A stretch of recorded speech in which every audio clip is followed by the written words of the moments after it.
Hi. I'm Richard. I'm the best man.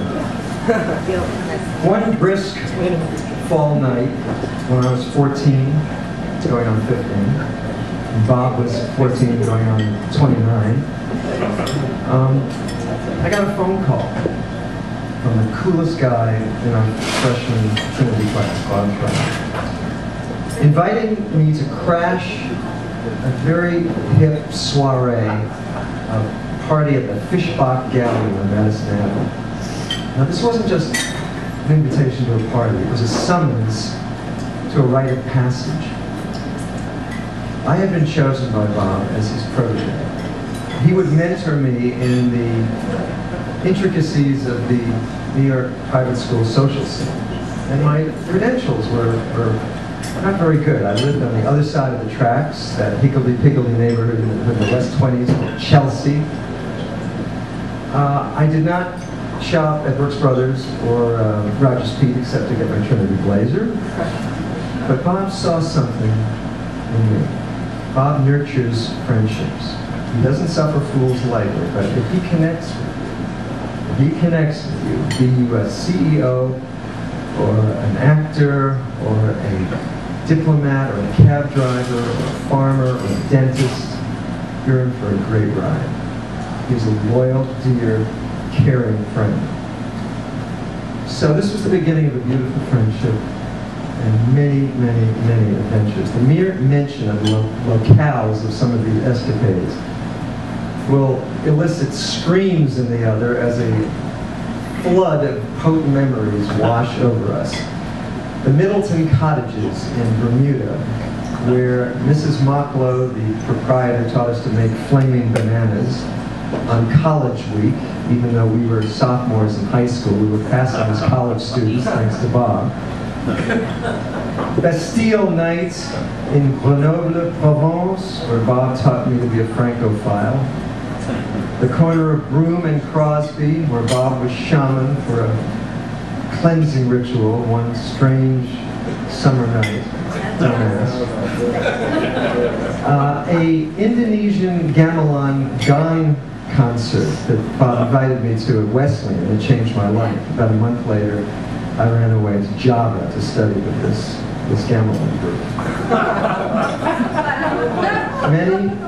Many adventures, and we've always been there for each other, with the possible exception of the first time we came back home to New York during college. Bob got me very, very intoxicated.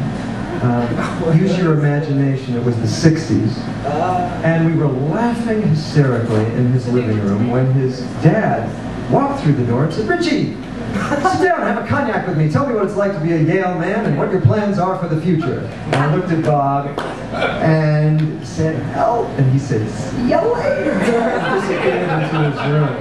And I sat down and had to maintain with his dear dad for quite a while. Actually, on the way to New York today, Bob reminded me of another moment he wasn't quite there for me. I was playing one of the leads in a Broadway musical called Blood Brothers.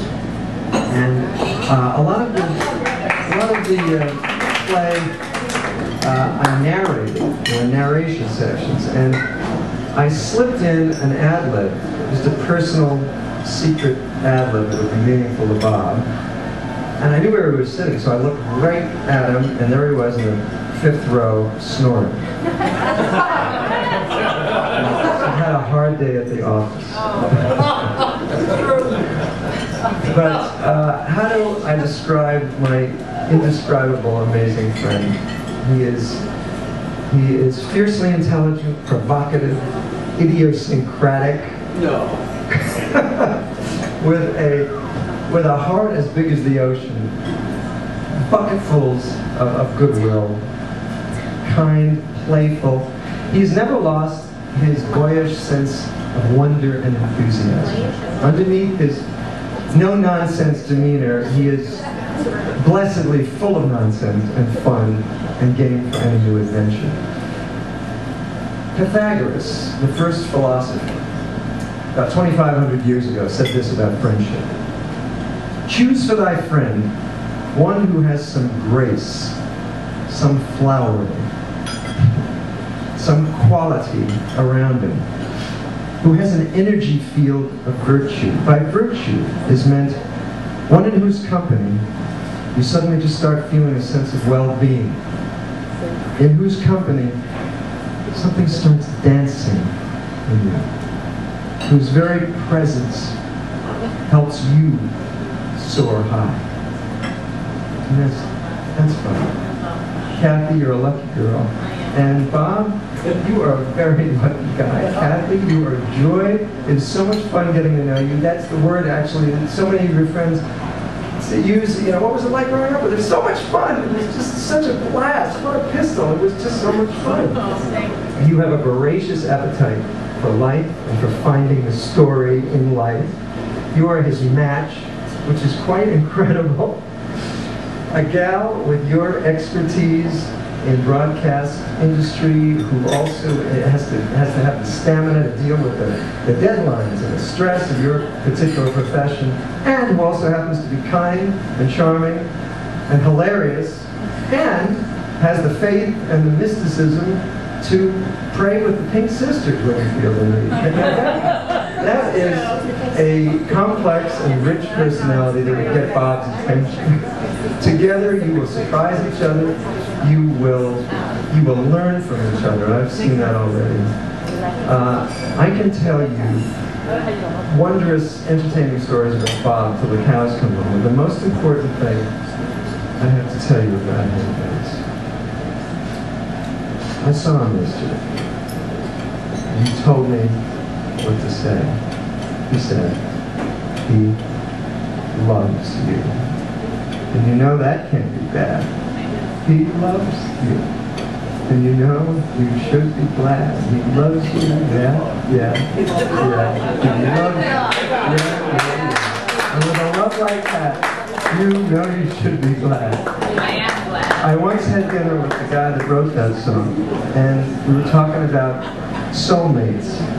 And when I left, he said, I wish for you in this life that you find your soulmate. He said it's the most exciting thing, it's the most exciting adventure, even more exciting than being a Beatle. I know that you two have found that, and it was with the most profound joy that we celebrate with you tonight.